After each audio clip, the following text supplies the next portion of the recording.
Capítulo 17. Parte 3. El impacto de Abraham en la historia. ¿Cuándo nació Abraham? ¿Cuál era la situación mundial en su época? ¿Cómo se gobernaba el mundo? Estas son las preguntas a las que hay que dar respuesta en el capítulo 17 sobre los antecedentes del gran patriarca. La fecha del nacimiento de Abraham se basa en la siguiente información. La historia egipcia demuestra que el éxodo ocurrió en 1487. Esto fue exactamente 430 años después del pacto que Dios hizo con Abraham en Génesis 17 del 1 al 8, cuando él tenía 99 años de edad.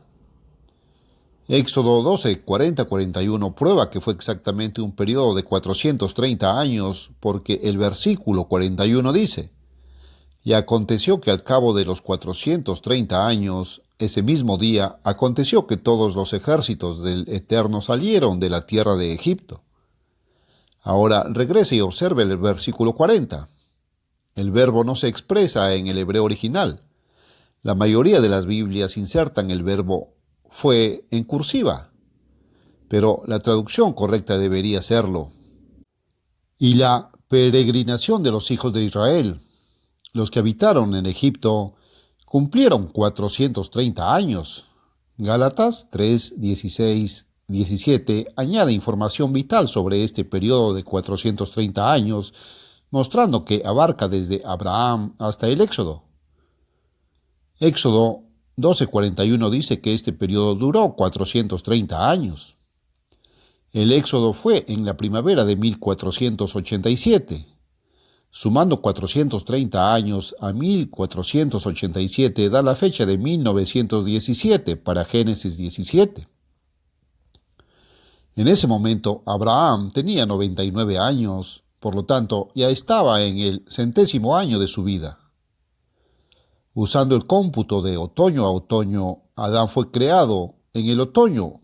El año 99 de Abraham fue 1919-1918.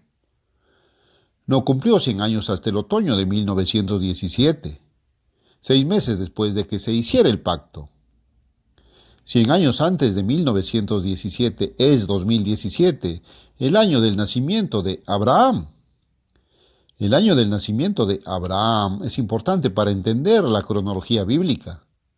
Sin embargo, los eruditos de la Biblia, a pesar de todos sus años de investigación y estudio, todavía no están seguros de la fecha de Abraham.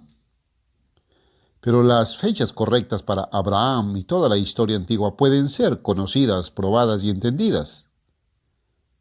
Cuando Abraham nació, ¿cómo era el mundo? En primer lugar, algunos puntos importantes de los antecedentes históricos. Noé, ese gran siervo de Dios que había llevado a la raza humana a través del diluvio bajo la dirección de Dios, finalmente había muerto a la edad de 950 años, 2 años antes, en 2019. Murió en Italia, donde había estado administrando el gobierno patriarcal. Sem, que había estado en Egipto desde 2037, había dividido el poder allí en 2035. Salió de Egipto en 2019 y se embarcó a Italia para hacerse cargo del gobierno cuando murió su padre. Allí permaneció hasta 1986. Mientras tanto, los malvados líderes del mundo también estaban ocupados. Nimrod, por supuesto, había desaparecido de la escena hacía mucho tiempo, en 2167. Había muerto sin heredero. Pero Semiramis siguió viviendo. En el momento de la muerte de Abraham, ella tenía unos 200 años y aún conservaba una belleza considerable e influencia política. Los registros antiguos la enumeran reinando en Asiria durante el periodo 2048 a 2006. En 2006, cuando Abraham era un niño, tuvo un final violento y apropiado a manos de su propio hijo, Horus.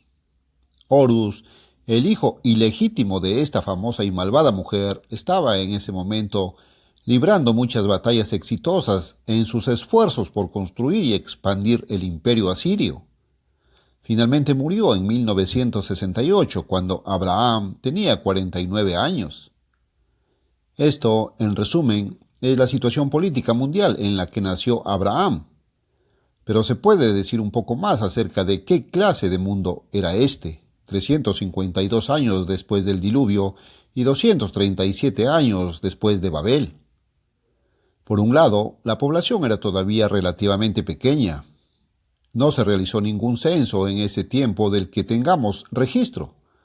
Sin embargo, hay indicios claros de la poca gente que realmente había. Por ejemplo, en una gran batalla en Egipto en 1953 a.C., uno de los ejércitos contrarios perdió solo 60 hombres. Génesis 14:14 muestra que Abraham tenía un ejército entrenado de 318 hombres, que probablemente se consideraba una fuerza bastante grande en ese periodo.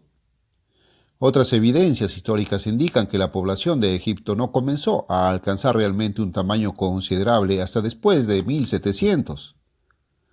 Otro punto importante a tener en cuenta: en el mundo de Abraham no había fronteras nacionales tal y como las conocemos hoy en día. No había estados-nación. Cuando alguien en aquel tiempo cruzaba un río, no se encontraba dentro de los límites de otra nación. En cambio, ese mundo era esencialmente patriarcal y nómada. Sus gobiernos se basaban principalmente en la organización tribal o de clanes. Este tipo de gobierno se extendía solo hasta donde la gente vivía sin preocuparse por las fronteras nacionales que abarcaban un determinado territorio fijo. La gente seguía al patriarca o líder a quien le debían lealtad.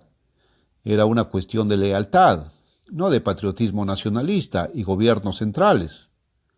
Las ciudades y los pueblos se estaban desarrollando, pero todavía era predominantemente un mundo de pastores.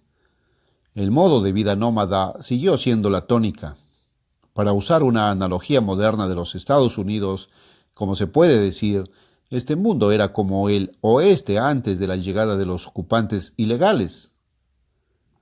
Sin embargo, a pesar de que la población era baja y la forma de organización gubernamental simple y básica, esto no significa que no hubiera hombres instruidos en ese mundo. Por el contrario, el conocimiento científico de la época era asombrosamente avanzado. Los eruditos de esa época entendían correctamente la estructura del sistema solar y conocían las posiciones relativas de los planetas, entendían los eclipses y podían predecirlos. Y se ha descubierto un mapa de ese tiempo que representaba un mundo redondo con Babilonia cerca de su centro. Y Abraham, como veremos, no era ajeno a este tipo de conocimiento. Dios ha tenido su forma de gobierno en todas las épocas de la historia humana. Por supuesto, el tipo de gobierno de Dios siempre ha sido una administración teocrática de arriba hacia abajo. Pero en cada periodo de la experiencia humana, este patrón básico ha tenido formas ligeramente diferentes para adaptarse a las necesidades de la sociedad en la que se ha establecido. Por ejemplo, en nuestros días modernos, Dios administra su gobierno a través de un ministerio ordenado, colegios y escuelas. En los tiempos del Nuevo Testamento empleó apóstoles, como todavía lo hace. En la historia posterior del antiguo Israel, él usó profetas. Antes de eso, usaba a los reyes, si estaban dispuestos a obedecerle. En la época de Moisés y después, el gobierno de Dios se llevaba a cabo por medio de jueces. Y en los primeros tiempos, Dios usó a los patriarcas. En general, el término patriarca se refiere a aquellos individuos famosos cuyas vidas registra la Biblia antes de la época de Moisés. Noé, Sem, Eber y Abraham son 4 de los ejemplos más conocidos a tener en cuenta. La forma patriarcal de gobierno, entonces, era la que mejor se adaptaba al mundo antiguo temprano con su cultura básicamente nómada. Se basaba en la existencia de la organización tribal o de clan básica en aquella época en la que la población era escasa en la mayoría de las zonas. Cuando el miembro de mayor edad de un grupo tribal o familia moría, el siguiente de mayor edad tomaba su lugar. Alguien tenía que tomar las decisiones sobre la dirección de los asuntos necesarios del clan, como nombrar a ciertos para diversas responsabilidades, decir cuándo y dónde construir carreteras, viviendas, etc.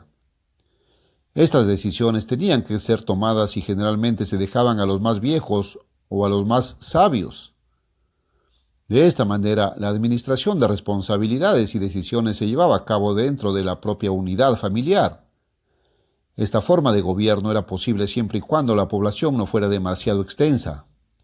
Las decisiones eran tomadas por el miembro más anciano de la familia para asegurarse de que todos los asuntos se mantuvieran organizados y funcionaran sin problemas. Sin un gobierno adecuado hay caos. La organización patriarcal satisfizo las necesidades gubernamentales de aquellos primeros tiempos. Sin embargo, el gobierno patriarcal no era tan pequeño y limitado como se podría imaginar. Un buen ejemplo es el de Noé, antes del diluvio, que tuvo que administrar el vasto proyecto de construir y aprovisionar el arca. Luego, después del diluvio, tuvo que dirigir los asuntos de toda la familia humana. Aunque muchos siguieron a Cus y Nimrod, quienes se rebelaron contra el gobierno de Dios, Noé llevó a cabo su administración durante 350 años después del diluvio. Viajó por toda el área mediterránea supervisando el progreso de la raza humana. Armenia, Grecia, Italia, España, África del Norte. En esta vasta responsabilidad fue asistido por Sem y Eber, así como, indudablemente, por muchos otros que fueron nombrados para diversas responsabilidades. Así se ve que la autoridad patriarcal puede alcanzar vastas proporciones. Un punto muy importante en relación con el tipo de gobierno patriarcal de Dios es que era más que el simple gobierno de un hombre sobre otros hombres. En realidad era el gobierno directo del Eterno sobre el patriarca principal y sus seguidores leales. En otras palabras, el Eterno se apareció literalmente en forma humana al patriarca principal y guió sus actividades. Inmediatamente después del diluvio, el Eterno se le apareció a Noé, probablemente se le apareció a Sem en más de una ocasión. Y como muestra Génesis 14, cuando Abraham era el patriarca principal, el que se convirtió en Cristo gobernaba en la tierra en forma corporal como Melquisedec, rey de Salem. En resumen, Dios trabajó personalmente con sus patriarcas en la antigüedad. Ahora, una definición más precisa del gobierno patriarcal. La palabra patriarca significa el padre principal. El gobierno patriarcal, entonces, significaba la responsabilidad familiar por parte del miembro más antiguo y responsable de la familia para enseñar a los hijos de generación en generación a tomar decisiones adecuadas basadas en la voluntad de Dios. Y tenga en cuenta que esto era posible en la antigüedad debido a la duración mucho mayor de la vida que disfrutaba la gente. Si un hombre viviera 1, 2 o 3 siglos, ciertamente debería haber sido capaz de adquirir sabiduría y entendimiento que podría enseñar a sus hijos, nietos, bisnietos y así sucesivamente durante bastantes generaciones. En nuestra sociedad, desafortunadamente, los abuelos son viejos, débiles y tambaleantes cuando deberían estar en su mejor momento. Pero este no era el caso en el mundo antiguo temprano. El camino de Dios es y siempre implica gobierno. En los inicios de la historia de la humanidad, ese gobierno se llevó a cabo a través de patriarcas. Y fue Abraham quien fue el gran e influyente patriarca de su época. Con todos estos antecedentes en mente, su historia puede ser presentada.